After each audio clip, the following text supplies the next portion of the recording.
शक्यतो आपल्याला गर्दी मंदिरात आहे, केंद्रामध्ये पण असणार, कारण की आज गुरुवार आहे. आज रुद्रांश नाही आला, मी त्याला चल म्हटलं होतं तर नको म्हटलं.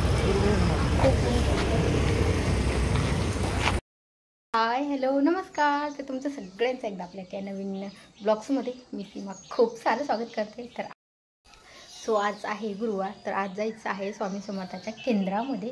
तर आत्ता वाजलेले आहेत 10:30 आणि खूप ऊन पडले बाहेर, तर त्यासाठी मी सनकोट पण घातलेला आहे आणि आत्ता निघायचे. आज काही रुद्रांश येणार नाही, कारण की तो आज लवकर उठलाच नाही आणि चल म्हटलं तरी म्हणायला नको, कारण की ऊन पण पडले आणि रिक्षाने जायचं असलं की त्याला नको वाटतं. तर चला निघूयात आणि दर्शन घेऊयात. आणि अजून खूप जास्त साहित्य पण खरेदी करायचं आहे. तर चला उशीर न करता निघूयात. आणि तुम्ही जर माझ्या चॅनलवरती नवीन असाल तर चॅनलला सबस्क्राईब करा, त्या साईडला बेल आयकॉन आहे ते पण क्लिक करा, जेणेकरून माझ्या प्रत्येक नवीन व्हिडिओचं नोटिफिकेशन सगळ्यात आधी तुम्हाला भेटेल.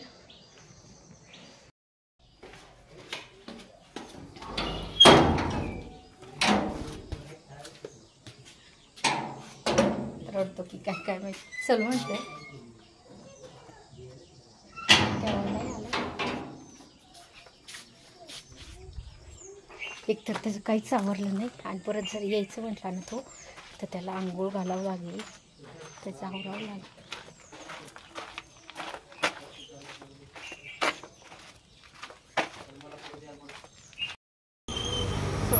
गणपती मंदिरामध्ये आज चतुर्थी पण आहे, तर म्हटलं आधी गणपती मंदिराचं दर्शन घ्यावं आणि नंतर केंद्रामध्ये जायचं.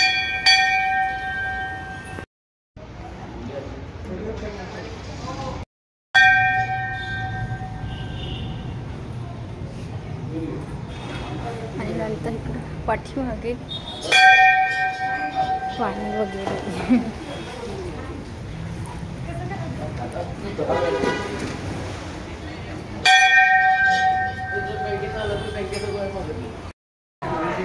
आता झालं गणपती दर्शन आणि आता जायचं आहे केंद्रामध्ये. माशी गेल्या वेळेसपेक्षा खूप मोठं झालं, ह्याच्यामध्ये नाहीत वाटतं दिसत.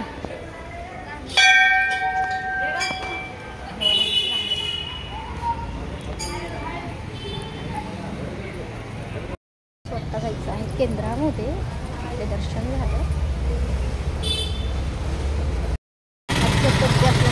गर्दी मंदिरात आहे, केंद्रामध्ये पण असणार, कारण की आज गुरुवार आहे. आज रुद्रांश नाही आला, मी त्याला चल म्हटलं होतं तर नको म्हटलं. केंद्रामध्ये पण खूप गर्दी असणार आहे. आत्ता वाजले 11 हाली. एवढ्या म्हणजे 11 वाजता एवढं ऊन पडले, असं वाटतं की दुपारचे 1-1:30 वाजले असते, एवढं ऊन पडले. तर चला अगोदर केंद्रात दर्शन घेऊया आणि नंतर जे काही भाजीपाला वगैरे घ्यायचं आहे ते घेऊया.